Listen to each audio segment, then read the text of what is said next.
Thank you very much. Thank you.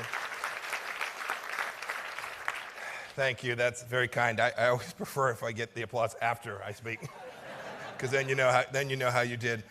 And Rupert, you referenced the Senate race and book publishing. I'm pretty sure those are both felonies if I talked about them. So I'm not going to mention either tonight. Thank you so much for those kind words, Rupert, for your generous introduction. Distinguished guests, ladies and gentlemen, it's great to be with you all tonight. It's remarkable. I'm sitting at the table with Dr. Kissinger and Hank Greenberg, the Stearns, amazing people who have done amazing things for America. Thank you all so much for your remarkable service. I've been fortunate to get a chance to know Dr. Kissinger, and he's in his mid-90s. Secretary Shultz is mid-90s. I got a lot of runway left. Must be something about Foggy Bottom that keeps you going. Thanks to Ken and the Board of Trustees here for taking such good care of us. I'm humbled by your generosity and the receipt of this award tonight. My son often reminds me there's much for me to be humble for. I actually told him about this, and he got online, he looked up all the previous recipients, and he wondered if the Institute might lost its way. He's also famous for having sent out a note to the entire team that takes care of me when I travel saying, when my dad got off the plane tonight, he looked like he was half dead. Would somebody put makeup on him? It was like 3 a.m. in some far off place. I thought I'd take you back just a minute to talk about something that's very much on my mind. I remember I had hoped to be sworn in on January 20th, 2017 as America's CIA director, right a few hours after President Trump's inauguration. But Senator Wyden had a different idea about timeline. And so I was held up on that Friday. But I had asked the president to come out to CIA headquarters on Saturday morning, out to Langley. So when I showed up there that day and the president showed up there that day, I was still the congressman from the 4th District of Kansas, hoping that I could scrounge 51 votes on Monday. I mention that because I will never forget what President Trump was focused on. Literally less than 24 hours after he had been sworn in, he was sitting with me and the senior counterterrorism team at the CIA. And he said 3 things. He said, I'm going to give you everything you need to do. I'm going to give you the authorities you need to conduct this campaign in a way that will keep Americans safe. I want to make sure that we destroy the caliphate, and I want to get the guy who's the leader of ISIS.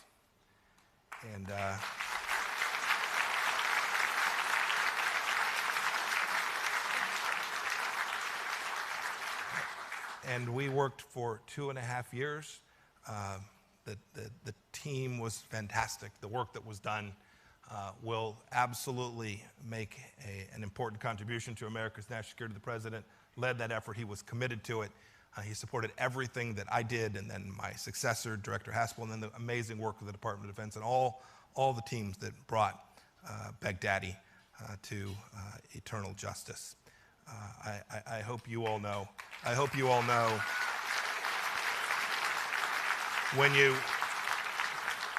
you get a chance to see someone who's in uniform or someone who's an intelligence officer, you wouldn't know. There's actually some of you all sitting out here tonight.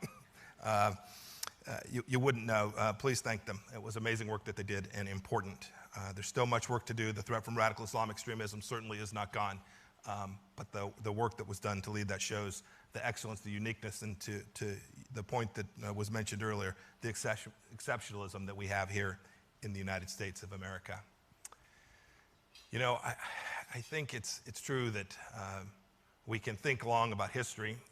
Half a century ago, your founder charged your institution to think about the future in unconventional ways. President Trump, when he selected me to be the director of the CIA, was certainly thinking about something unconventional. Who would have predicted that this kid from Southern California would have this amazing privilege? He also knew, Herman knew, that in the interest of furthering and protecting this great and noble experience that we call the United States of America, that there was no higher mission than to getting that right. And it's why I thought I'd focus in the few minutes today before I take some questions. I thought I'd focus on something that is central to what the Trump administration is working on, that is different from previous administrations. That's not political. We have just we have taken on the challenge from the People's Republic of China in a way that the time is calling for. Look, we have a long cherished tradition of friendship with the Chinese people. We continue to do so today. We have a Chinese-American community here in America that we love and treasure. I've known them through business and personal ties. I've known many of them. But I must say that the communist government in China today is not the same as the people of China. They're reaching for and using methods that have created challenges for the United States and for the world. And we collectively, all of us, need to confront these challenges from the PRC head on and along each of the many facets. There are many opportunities to be sure, but it is no longer realistic to ignore the fundamental differences between our two systems and the impact that those two systems have, the differences in those systems have on American national security. This is a departure for sure. Might be viewed as unconventional. It's not what you've heard from leaders for the last 2 decades plus. Frankly, we've been slow to see the risk of China, the risk that it poses to American national security, because we wanted friendship with the People's Republic from the very start, and because we, as Americans, always continue to hope for that. But frankly, in our efforts to achieve this goal, we accommodated and encouraged China's rise for decades, even when that rise was at the expense of American values, Western democracy and security, and good common sense. We downgraded our relationship with our longtime friend Taiwan on the condition that the Taiwan question would be resolved peacefully to normalize relations with Beijing. We all too often shied away from talking directly about the human rights issues there and American values when they came into conflict. And we downplayed ideological differences even after Tiananmen Square massacre and other significant human rights abuses. We encouraged China's membership in the World Trade Organization and other international organizations, premised on their commitment to adopt market reforms and abide by the rules of those organizations. And all too often, China never followed through.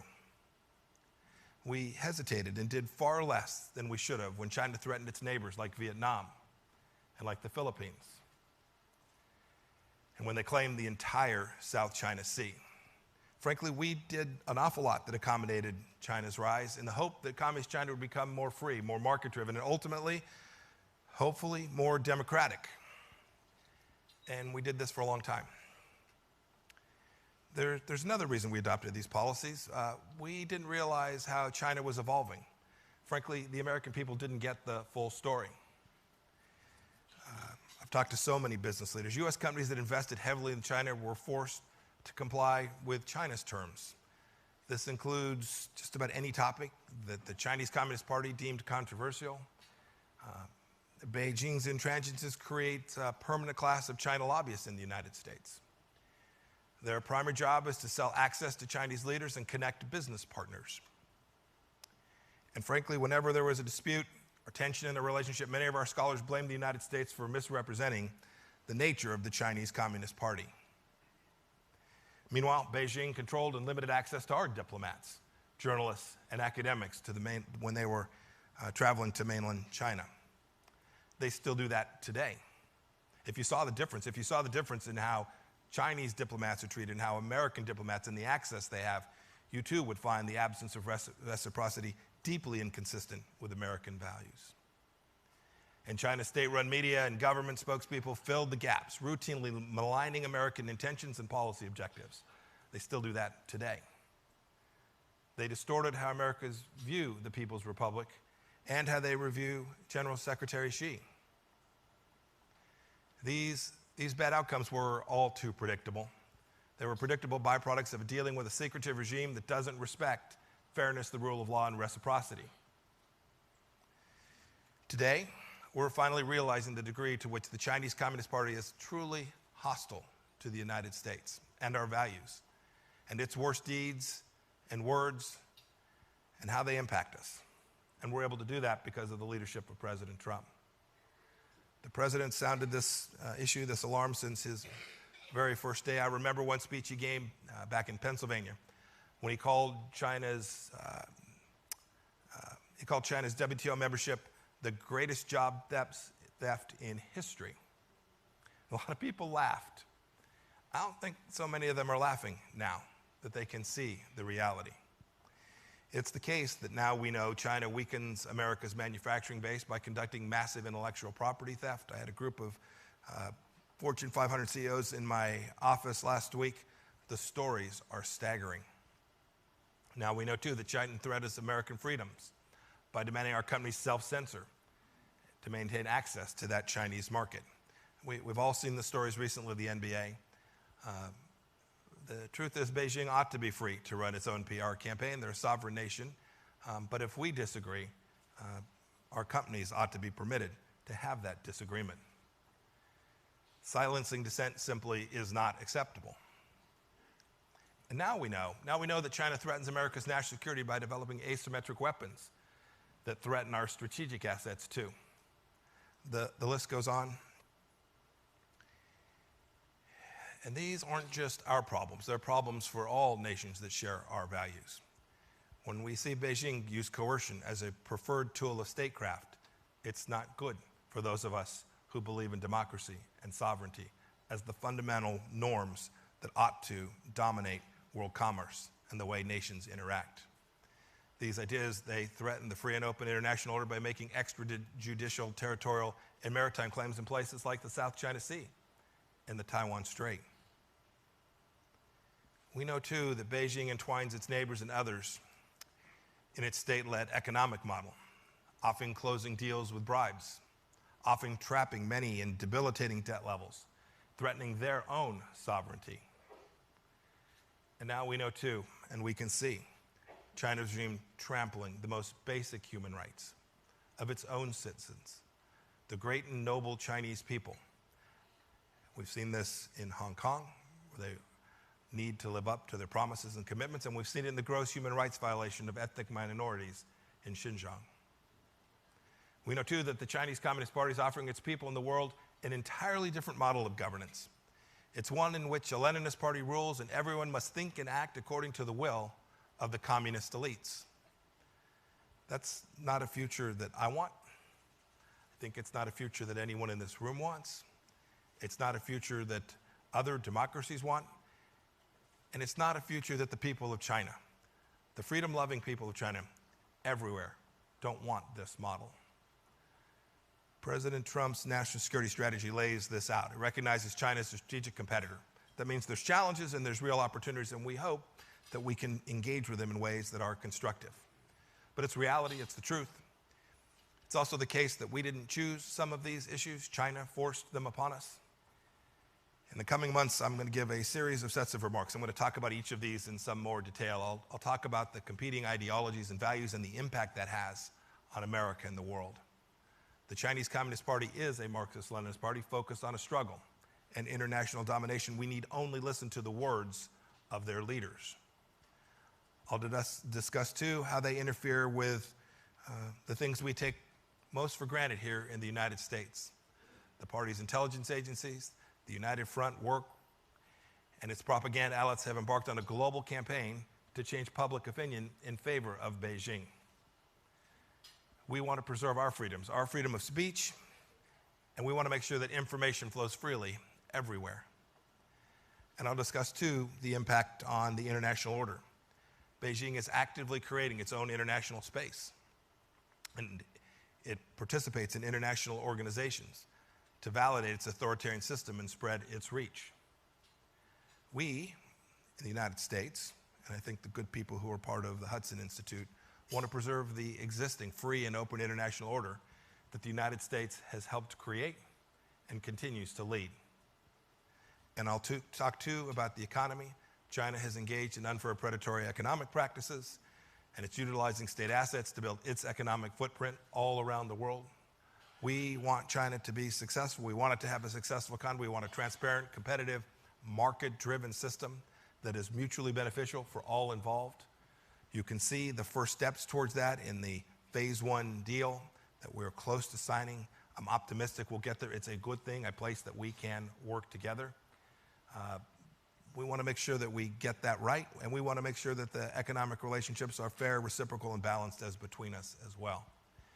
I think this will show that there is common ground to be had, and the Trump administration will work tirelessly to find it wherever we can.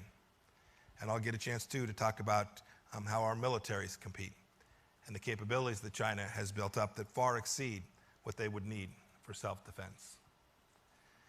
You know, there's lots of discussion, lots of think tank discussion, lots of academic discussion about what the relationship will look like between the United States and China in the years and decades ahead. I'll be clear about what the United States wants. We don't want a confrontation with the People's Republic of China. In fact, we want just the opposite. We want to see a prosperous China that is at peace with its own people and with its neighbors. We want to see a thriving China, where Chinese business community transact business with the rest of the world on a fair set of reciprocal terms that we all know and understand. And we want to see a liberalized China that allows the genius of its people to flourish. And we want to see a China that respects basic human rights of its own people, as guaranteed by its own constitution. But above all, it's critical that as Americans, we engage China as it is, not as we wish it were. Herman Kahn used to remind us. He would urge us to think unconventionally, to create persuasive arguments for policy, and make those arguments consistently to the American people. We have to think anew and unconventionally about the People's Republic of China. I hope you will all join me in that. We will learn together, and we will develop a strong relationship between these two nations. I'm going to now stop, take a few questions from Mr. Kahn. Thank you. God bless you all.